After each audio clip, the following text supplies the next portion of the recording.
Gillette Public Access Television presents North by Northeast, a news magazine about Northeast Wyoming.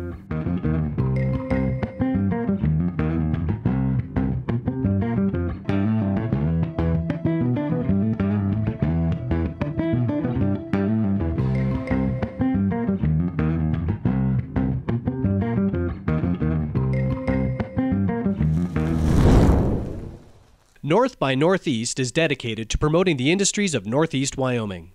To kick off our first installment, Joe Lunne traveled to Basin Electric's Dry Fork Station to interview General Manager Tom Stalcup. Dry Fork Station is a coal-fired power plant. We went commercial in November of 2011.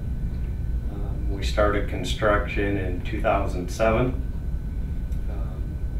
In here, we burn dry fork coal. We're mine mouth, so we have no freight. We dump the coal right from the pit, right onto a conveyor belt that comes into the plant.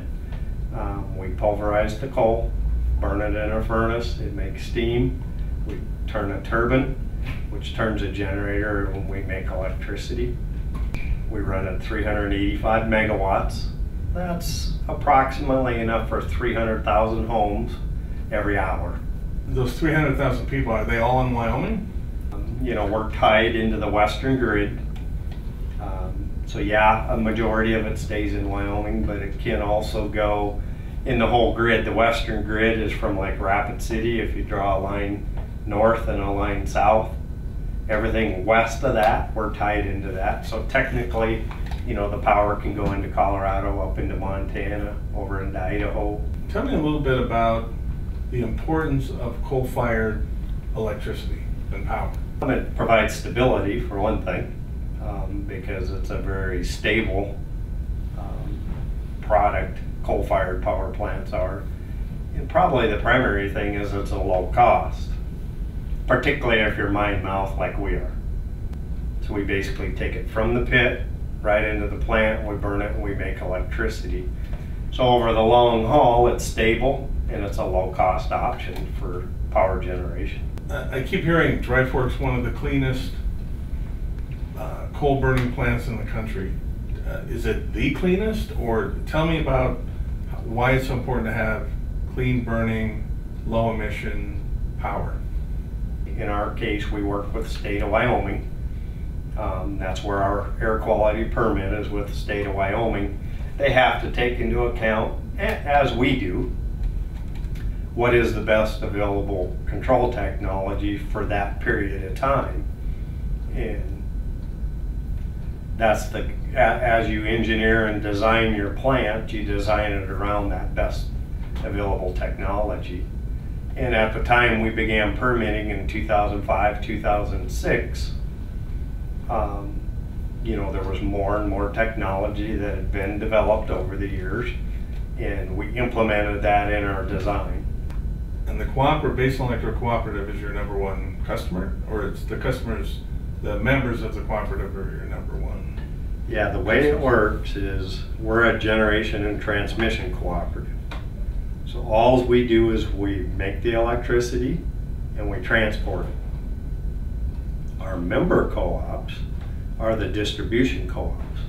So like Powder River Energy Corp, they're one of our Class A members. So we provide them the generation and the transmission. We get it to their substations. They take it from their substations. They sell it to the end user. We don't sell it to the end user. We sell it to the 135 member co-ops. So you're sort of the wholesaler. We're the wholesaler. Okay, gotcha. Okay. So we serve a huge, it's 2.2 million customers. Over. So the way our model works, the way our model works is each local co-op has a board of directors that's elected by their members. So you and me, I'm a member of Powder River Energy Corp. I vote on the board members of Powder River Energy Corp. They have a board member on our board. So if you're not a board member on your local co-op, you can't be on the Basin Electric board. So it's really The owners, which is, you know, in rural America. Right. They elect a board, and they elect who's going to be on our board, and then we work for our board. We have a CEO, and that's a great business model. It works really well. Keeps it simple. It does. Really, it does. Coming up on North by Northeast, we dine at the Buffalo Jump Steakhouse and Saloon in Beulah, Wyoming. As most of us become tired of winter and look forward to summer, there are others that enjoy the cold and snow.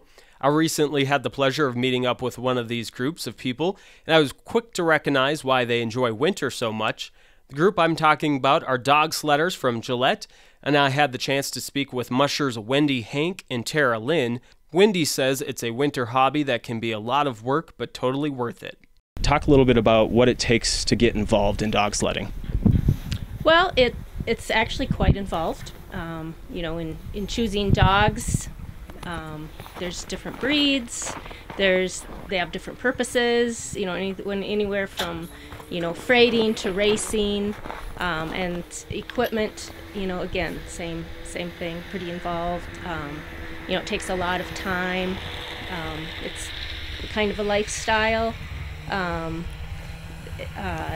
training and then just the care of the dogs. You know, it's very involved. If you are interested and want to put the work into dog sledding, the best way to begin is to find someone who already does it. I guess if somebody is out there and they're kind of interested in getting involved, what would you recommend? The best way to figure out how to do this is to come to a race. Mushers are usually very willing to help people find dogs, kind of teach them how to get started. There's lots of books out there you can read, but really the hands-on training, getting with a musher that has been doing it for a while, is the best way to get involved in it. Part of the process of getting involved is picking your dogs. Of course, a big thing of dog sledding is dogs. Talk a little bit about the dogs you have here and what it involves as far as picking a dog or type of dog and things like that. Well, I have all of my dogs are registered Siberian Husky, and they are they come from kennels mostly that run long distance races. You know, I wanted dogs that I could come up here in the mountains and go for, you know, for a day. You know, dogs that are you know, quite fast and have good endurance. So what makes this such an enjoyable winter activity for these mushers? What do you, I guess, enjoy most about dog sledding? Oh, just being out there with your dogs, just you and nature and the dogs. It's really beautiful all the time. They always want to please us. They're very, very pleasing dogs. They love it. You can see it all over them that they just have a great time when we're out there. And most of the time it's really, really therapeutic. Again, this is a very involved hobby, and if you are interested in dog sledding in any way, or just looking for a fun family event, the 2015 Casper Mountain Dog Sled Races will be going on Saturday, February 21st, and Sunday, February 22nd, starting at 9 a.m. for both days. For more information, you can visit caninesforcharity.org. Here is a look at this week's community calendar. Check out the jam session on Thursday, February 5th at 6:30 p.m. at the Occidental Saloon in Buffalo. It features a group of local musicians who play bluegrass, western, and folk music. For more information, call 684-0451 or visit buffalowyo.com. Adonis Puentes and his orchestra will be performing The Voice of Cuba at the Camplex in Gillette on Friday, February 6th at 7 p.m. For more information, visit cam-plex.com. Just wanted to advise you of an upcoming event in Story. The Story Historical Society will be having a program at 1:30 p.m. on Sunday, February 8th at the Story Women's Club. This month's program will be presented by longtime resident Jerry Johns and is going to be on cafes of Old Story. Coffee and cookies will be served, and it's free to the public. For more information, visit storywyoming.org. The 8th Annual Firemen's Ball will be going on Saturday, February 14th at 6 p.m. at the Warehouse 201 building in Sheridan. For more information, call Greg at 307-751-8588 or visit SheridanWyoming.org. Another performance happening at the Camplex is Stomp. They will be performing twice on Sunday, February 15th at 4 p.m. and 8 p.m. For more details, visit cam-plex.com. The first annual Sundance Winter Festival will be happening on February 7th and the 8th. There will be many events happening between the 2 days, including snowmobile hill climb, snow sculpture carving, dog sledding, and so much more. For more information, visit www.sundancewyoming.com. Later on in the episode, we will travel back in time at the Crook County Museum. This week's featured pets come to us from the St. Francis Animal Shelter in Buffalo. We have Gremlin, who is roughly 4 months old. She came in sick but has been nursed back to health and is now strong and healthy. She loves to play and enjoys being held. Another cat up for adoption is Fang, who is an adult. Fang is extremely loving and sweet. Fang is also very outgoing. We also have Otis, who is a 1.5-year-old male Mastiff Labrador mix. He is vaccinated and neutered. He likes to jump and can jump high, so make sure to have a high fence for him. Otis loves to play and run, and he is great with kids. Joker is another dog up for adoption. He is a 2-year-old male Pit Bull Terrier mix that is vaccinated, house-trained, and neutered. He is good with kids, but not so good with other dogs or cats. To adopt any of these pets, or for more information, you can contact the shelter at 307-684-1738, or you can visit petfinder.com, and as always, please adopt a pet.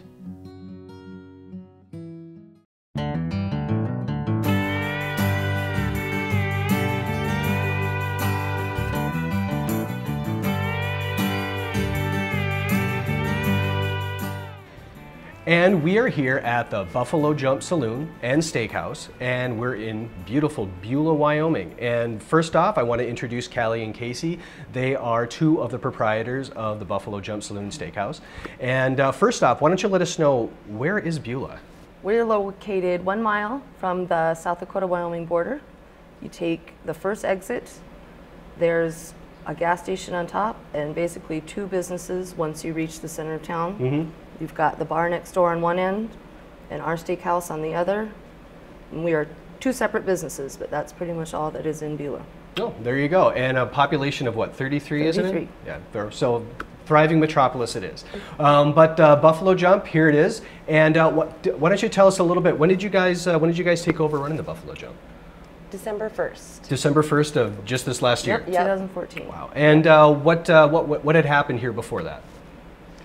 Well, Callie and I have worked together in the industry for 13 years, and we've both been out here for about 2.5 years. And then December 1st is when the 3 of us took over. Excellent. And the other being the partner, your chef? Yes, Chef Jim Brady. Yep. All right, and we'll get to him a little bit later in the segment. So what made you guys decide you wanted to take over this particular establishment? It has been a dream working together. In Spearfish, we ran a steakhouse together for years and years, and that didn't work out, and we ended up out here working for Darren and Jolene Hart. And after Rally this last year, it was presented to us. It wasn't, I mean, we always loved it and loved this place, mm-hmm. but we didn't think we could ever actually get our hands on something like this. And so it was a business opportunity presented from the old owners that we could absolutely not say no to. What else brings people into this area to come to the Buffalo Jump Steakhouse? I would say we are one of the last running mom and pop real steakhouses. You know, we cut our own meat, everything is made from scratch, and the building itself being so old, I think especially tourists, when you get a vision in your head of what the Wild West mm-hmm. and you want to go to a good steakhouse, this is exactly it. And the more and more corporate that comes in, the clientele from either side of the border is so loyal, I feel, to local business that they, tend to neglect more corporate and really support local. Very nice. So what are some of the hot menu items that you guys have? Known best for our ribeyes, for Yeah. sure. For sure. We've got the best steaks truly in the country, best quality, hand cut here in the kitchen. And what we've started in probably the last year and a half is we got a big industrial smoker in the back. So any of our barbecue items, smoked in-house, barbecue sauce made from scratch in-house. And Okay. that's really starting to take off. Anything else fun and exciting that happens in the area that brings people around? There's different little, I don't know, not necessarily, there's different festivals and stuff. People like to float the creek, Sand Creek. Okay. I mean, that it just depends. The 4th of July is a huge celebration Mm-hmm. here. Yeah. It's like an old school celebration here where there's fireworks and tons of people. They line up their chairs on the street and set off fireworks all day long. It's just like a big party all day. A Fun. big parade. Okay. And what are some of the amenities you have here at the steakhouse that make it kind of unique?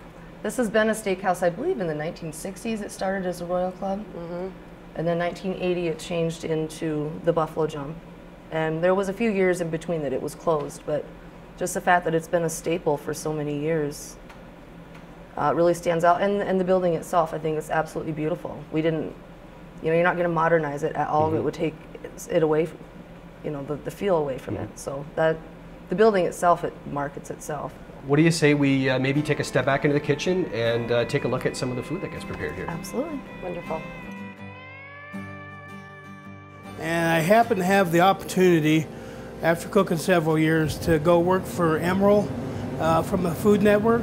And I worked for him for almost 5 years down at Delmonico Steakhouse in Las Vegas. Worked my way up to head saucier, where I made all the soups and stock and the sauces and everything for a couple of years. And then I was the head butcher for about a year and learned how to butcher meats and make charcuterie items and special things like foie gras terrines and stuff that they sell quite a bit in Vegas. I had a call from Jolene and Darren Hart over here in Beulah, a little tiny town of Beulah, and they asked me if I was interested, and I said, well, I kind of looked online, saw how small of a town it was and everything, and I was thinking, well, I don't know what kind of a restaurant it is, but I'll go over and check it out. And when I got over here, just the beauty of the restaurant, and the place was nice, and they did a lot of business. Surprisingly, a lot of local business, a lot of tourists also. So I decided, well, this is the place I want to be. Well, I like a variety of things. I like to make special things, but of course steaks are something that I really do good. And just the way to cook a steak, it's just more into it than just putting it on the grill and cooking it to the way you like. It has to be seasoned correctly. So I think the favorite thing I like to cook are steaks and steakhouse type items, since I've been in it, working in steakhouses quite a bit now. But I do one of my favorite things to do is soups. Every day we do a soup of the day, and Fridays and Saturdays we do French onion soup made from scratch. And so I'm kind of known like being the soup Nazi. So I make my soups, everybody comes in, a lot of people come in just to taste my soup, so I enjoy doing that also. This is our clam chowder that we make every Friday, and it's made from scratch. Everything, the potatoes we use in there is from our leftover baked potatoes, which work really good in the chowder. And so every Friday you can guarantee this is going to be on the menu. Right here I'm working on some spinach artichoke dip, which is also made from scratch. I got some artichokes that I actually grill off and add to them cream cheese, and this is manchego cheese, spinach artichoke manchego cheese dip. Manchego cheese is similar to Parmesan, but it has a lot more oomph to the flavor of it. So over here I got some steaks that we do. Of course, the ribeye steak, we hand cut all our steaks. Got some good marbling in it for flavor. Our New York strip, this is our bacon wrapped filet mignon, and this is our baseball cut sirloin steak. Different price items, and when we get these on the grill, put a little bit of non-stick spray on them, And the key is seasoning just right. We don't want too heavy of a seasoning. So a lot of people either put not enough or too little, or too little or too much. That's about right for a ribeye. Go on the grill with it.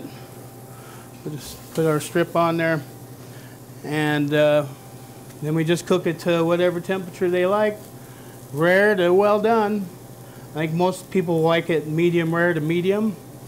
And then when they're done grilling, we have our steak butter, which I have right here, our homemade steak butter that we do, and this is actually what goes on top of the steak. It's got some lemon juice, herbs, other things that really complement the flavor of the steak. Just a little bit like that. That much goes on top of the steak, melts into it, and just creates a real good flavor profile for the steak.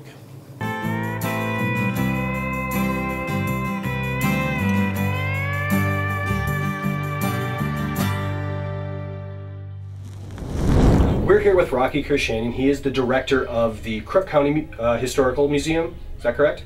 Well, we're here at the Crook County Museum. And Rocky, why don't you start off by telling us a little bit of the history of the museum? The museum was actually started around 1938, and it was housed in a small building on the courthouse square where the courthouse is now. And then in 1964, they closed it down. Well, when they rebuilt the courthouse in 72, they designated an area down in the basement for the new museum in 72. So all the artifacts are artifacts from the pioneer settlers, and from the Native Americans to the settlers of the county, from Moorcroft, Hewlett, Beulah, Alva, Aladdin, the whole surrounding area. What are some of the big displays that you have here that people really come to see? One nice one is the one we're looking at now, is the Vor Buffalo Jump. And then we also have the Sundance Kid exhibit, which explains how he ended up getting his name and how he ended up in Sundance and why he was jailed here for the 18 months. And then we have a great gun exhibit, which really surprises people. And then the rest is just the lifestyle and the homesteaders of Crook County. What, when people come from out of town, out of state, what are they most surprised by? The size. We've got over 7,000 artifacts in here, and then I've got 7,000 in storage.